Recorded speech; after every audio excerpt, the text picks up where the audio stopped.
Okay, so an Eagle player who just got back to the active roster just might get his first start versus the Chargers. Meanwhile, we got a little bit more news about the Justin Herbert injury and how Vic Fangio is preparing for it. So much to break down, including where Darius Slay ended up. However, a beat writer thinks there's still a possibility he can join Philly. Plus, last week's game was the first game Jihaad Campbell got 0 snaps, and we might as well start the conversation about the Eagles versus Chargers. What is going on, everybody? I go by Philly Mike, and this is the Philly Talk Podcast. If you rock with the Philadelphia Eagles, do me a favor, hit the like, subscribe to the channel, and turn on that notification bell so you don't miss the videos.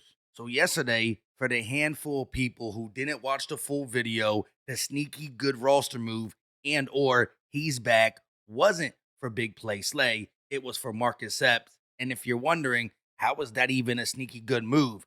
Did you see the safety play versus the Bears? Reed Blankenship, I believe, will bounce back, but we will not have Andrew Makuba for a couple more games. And Sidney Brown's inability to tackle was a problem on multiple occasions, turning 10-yard runs to even 20-yard runs. I mean, the first question to Vic Fangio was a three-part question about Marcus Epps. One, with the practice window being open, will he be able to play Monday? Two, does he have a chance to start? And three, what do you like about him? Yeah, yes to the first two. And three, he's an experienced safety. He's got good instincts, got good feel for the game. We'll have to get a feel and a barometer about where he's at, missing the last 4 or 5 weeks, whatever it was, where he couldn't practice anyway. Marcus Epps was brought in during the middle of the season, missed the last 4 or 5 weeks, and is back and has a chance to start.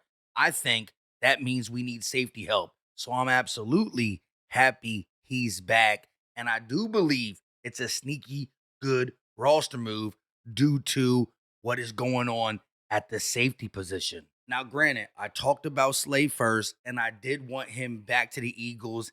Even he wanted to come back to the Eagles, as John Clark tweeted this earlier yesterday. He's hearing there is mutual interest with Darius Slay and the Eagles if he clears waivers. Now, granted, I did say he wouldn't be claimed by any other team or the Eagles, and I was wrong, as Adam Schefter tweeted hours after my video came out. Sources: former Steelers and Eagles cornerback Darius Slay got claimed today on waivers by the Buffalo Bills. Slay now goes from playing against the Bills last week to being a part of that team this week. I was just thinking the 1 year, $10 million deal with it all guaranteed.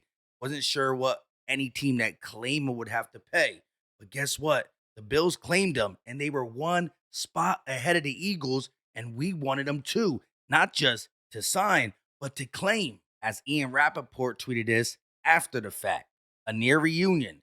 The Eagles also put in the claim for cornerback Darius Slay, sources said, hoping for the former starting cornerback to return to Philly, but Buffalo had priority and got him. We literally have the same record as the Bills, but because of the strength of schedule or something like that, they were one spot ahead of us and got him.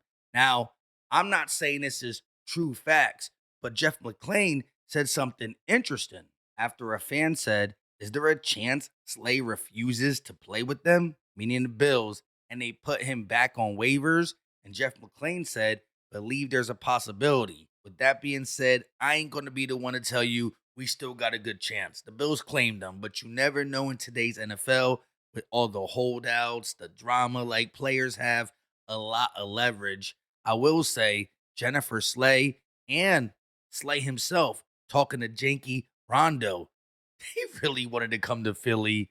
It's just unfortunate. Staying with the notorious CB2, Fangio was asked about Adoree Jackson and how he's played better. Is he the guy now at CB2? Like, if healthy, no more conversations about Keeley and Jacorian? Yeah, at this point, I would say so. He definitely doesn't sound enthused by CB2, but Adoree has done enough to now fully earn that. Every single week, they were still saying, maybe we try Keeley, maybe we try Jacorian, blah, blah, blah, blah, blah.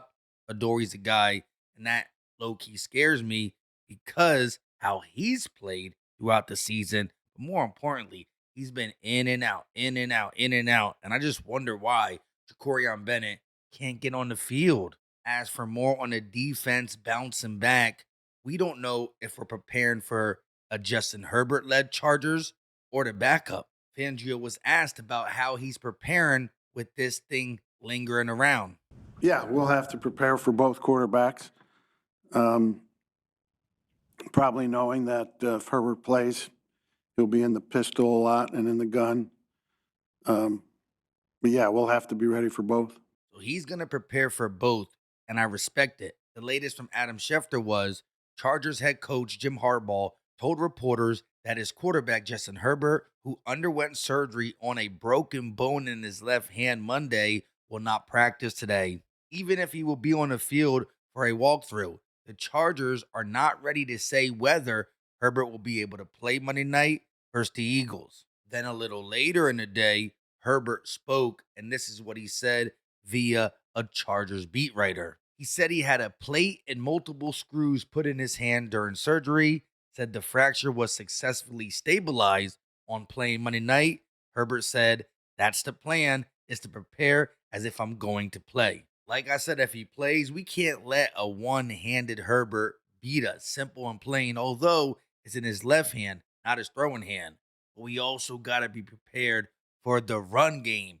2 times this season, the Chargers put over 200 yards on someone's head, and it can't happen to us in back-to-back games. Fangio was asked about the run defense, and unlike KP, I like how he takes responsibility. Biggest issues were, one, they run the ball very well.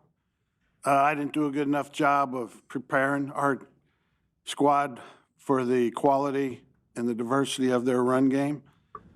And we didn't play the run and the blocks the way we had been playing. For sure, Fangio could have called better plays, had it more prepared, but he gets the benefit of the doubt because it's not every single Sunday.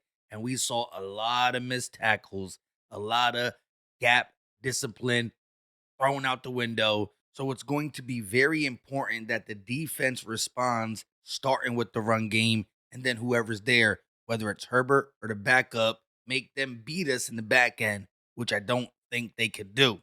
We'll break down the entire Eagle versus Charger matchup tomorrow, Friday, for Football Friday. But one more little nugget. The Chargers defense is playing pretty well as they've been holding teams under 21 the last 4 games. Flipping things back to the defensive side of the ball, and I didn't even realize this, but Jihaad Campbell didn't play 1 snap versus the Bears. And a beat reporter asked, why was that? Was there anything serious to it? No, probably should have gotten him in there for a few. That'd be my fault there. But, obviously with the run game, the way it was happening, and that's been a strength of Nakobe's, we wanted to leave him in there. So nothing crazy. The flow of the game dictated Nakobe Dean needed to be in, and we still couldn't stop the run. So it is what it is. But Fangio did realize, bro, I can't go a whole game without getting the rookie in. That can mess up his confidence. Lastly, on the defensive side of the ball, before we change subject and talk about the offense, Vic Fangio is a OG. He was asked about the defense being on the field 33 more snaps against the offense, and do you have to adjust because of it? And how do you get the guys to just function knowing they got to carry the offense? Yeah, we have no control over how and when we get on the field. We can only control how we get off the field. And, we didn't do a good enough job of that in this past game. We had been in the previous games. And we got to get back to where we're playing better defense. He was trying to get Vic Fangio to say something about the offense, and probably in his head he was like, yeah, it stinks. But he should have said, we can't control that, but we can control when we get off. So he knows that right now the defense is carrying. And we can't let nobody run for almost 300 on us. Simple and plain. Flipping over to the Christmas spirit, A.J. Brown giving back during the holidays.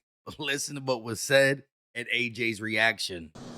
Thank you so much. Thank you guys so much. Keep shopping. Say you fine. Oh, thank you. God bless you. That lady said you fine.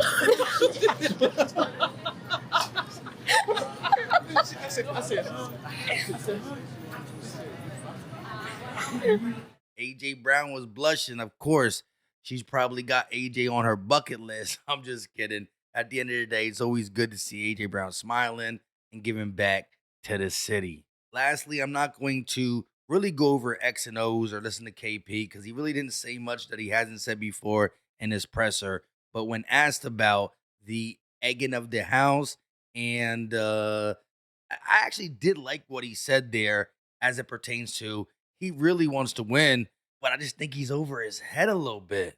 At this point, right, we're ready to focus and winning the game. Unfortunately, it happened. I've been here for 5 years now, and it's been awesome.